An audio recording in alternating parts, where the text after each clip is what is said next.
আমাদের কর্মসূচি হচ্ছে মার্চ ফর ইনসাফ। এই মার্চ ফর ইনসাফের জন্য আমরা আমাদের ওসমান হাদি হত্যার বিচার সহ আরো যে 4টা দাবি রয়েছে, ওই 4টা দাবি নিয়ে আমরা বাংলাদেশের প্রত্যেকটা কোনায় কোনায় আমাদের ভাইয়েরা যাবে। তারা গিয়ে জনগণ তো জানাজায় প্রমাণ করে দিয়েছে যে ওসমান হাদির হত্যার বিচার নিশ্চিত করা ছাড়া এই সরকারের কোনো গতি নাই। এটা নিশ্চিত করতেই হবে। এরপরেও আমরা আগামীকাল থেকে মার্চ ফর ইনসাফ নামে বাংলাদেশের যত গুরুত্বপূর্ণ পয়েন্টগুলো রয়েছে আমরা সকল পয়েন্টে যাব। সবার কাছে ওসমান হাদির খুনিদের বিচারের জন্য 7 তারিখে এই শাহবাগে এবং আরও যে বাকি 7টা বিভাগ রয়েছে ঢাকা ছাড়া, এই 7 বিভাগের গুরুত্বপূর্ণ পয়েন্টগুলোতে আমরা আমাদের অবস্থান কর্মসূচি বা হরতাল যেটাই করি এটা আপনাদের ঘোষণা দিব। আমরা আগামীকালকের মধ্যে যেই লিফলেট এইটা আপনাদের কাছে পৌঁছায় দেওয়ার ব্যবস্থা করব। আপনারা এটা নিয়ে প্রত্যন্ত অঞ্চলে আপনারা তাদের কাছে পৌঁছে দিবেন এবং এইটার বিরুদ্ধে যদি কেউ কথা বলে এটাও আমাদের কাছে এসে বলবেন। আমাদেরও তো জানাই শত্রু চেম্বার দরকার আছে না? তারা দিল্লির দাবেদারি করতে চায়, আমাদের এটা জানবার অধিকার আছে না? আমরা এইখানে নাম ধরে ধরে বলবো যে কারা দিল্লির কাছে বাংলাদেশকে বিক্রি করে দিতে চায়। তারা চায় না এই ভারতীয় আধিপত্যবাদের আমাদের নেতা ওসমান হাদি হত্যাকারীদের বিচার হোক। এবং আপনাদের কাছে যারা এই ভোট চাইতে চাইবে আপনারা তাদেরকে 2টা কথা জিজ্ঞাসা করবেন।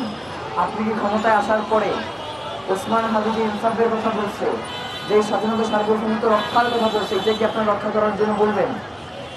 যদি বলে হ্যাঁ, ওকে। সেকেন্ড বলবেন এই হত্যার বিচারের ব্যাপারে আপনার এখন পর্যন্ত অবস্থান কি, আপনি কী কী করছেন এই হত্যার খুনিদের বিচারের জন্য? যদি এদের প্রমাণ দিতে পারেন আমরা আপনাকে ভোট দেবো, আর যদি প্রমাণ দিতে না পারেন তাহলে নিজের রাস্তা নিজে মাপেন। পারবেন না ভাই? কারণ হচ্ছে আমাদেরকে 12ই ফেব্রুয়ারির মধ্যে ইলেকশনও করতে হবে, নির্বাচনকেও থামাই রাখা যাবে না। এবং আগামী এই জানুয়ারির মধ্যে মানে ফেব্রুয়ারি পর্যন্ত ওসমান হাদির বিচারে কোনো কিছু নিয়ে আমরা যাব না।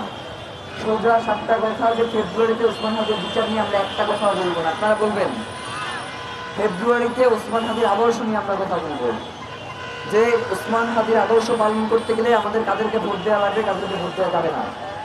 আমরা ওসমান হাদির এই আদর্শকে কারা ধারণ করবে, কারা ধারণ করবে না, এই ব্যাপারে আমরা ফেব্রুয়ারিতে আলাপ করবো। জানুয়ারির মধ্যে মানে জানুয়ারির যেই আমাদের 22 কার্যদিবস রয়েছে, এখন থেকে 20 কার্যদিবস, আগামী 20 তারিখের মধ্যে, জানুয়ারি 20 তারিখের মধ্যে তাদেরকে একটা চূড়ান্ত পর্যায়ে পৌঁছাইতে হবে বিচার কার্য নিয়ে। মানে এর বাইরে আমরা তাদেরকে কোনো সুযোগ দিব না। এরপর থেকে লাগাতার কর্মসূচি চলবে, মানে হচ্ছে আজকে বসছি কালকে উঠে গেছে এই ধরনের কোনো কিছু না। হরতাল যদি চলে সেটা চলতেই থাকবে, অবরোধ যদি চলে সেটা চলতেই থাকবে। এবং বাংলাদেশের সকল জনগণকে আমরা আহ্বান জানাবো, জুলাইতে যেভাবে আপনারা আমাদেরকে সহযোগিতা করেছেন, কিন্তু আপনারা যে ইনসাফের বাংলাদেশটা চাইছিলেন সেটা তো পান নাই। এই উপদেষ্টারা ক্ষমতায় গিয়ে, জুলাইয়ের মাস্টার মাইন্ডরা ক্ষমতায় গিয়ে আপনাদের জুলাইকে তারা ক্ষমতার কাছে বিক্রি করে দিয়েছে। আমাদের কাজ হবে জুলাইকে যাতে কোনোভাবেই বিক্রি করে না দেয়, যারা দিবে তাদেরকে প্রতিহত করা, সোজা কথা। আমি আপনাদেরকে আরেকটা জিনিস বলি, 7 তারিখের পরে 20 তারিখের মধ্যে তারা 7 তারিখ চার্জশিট দিয়ে 20 তারিখের মধ্যে বিচার সম্পন্ন করবে। এইটা যদি তারা সক্ষম না হয় তাহলে বাংলাদেশে কোনো সুশীল আওয়ামী লীগের ঘরও আসতে থাকবে না।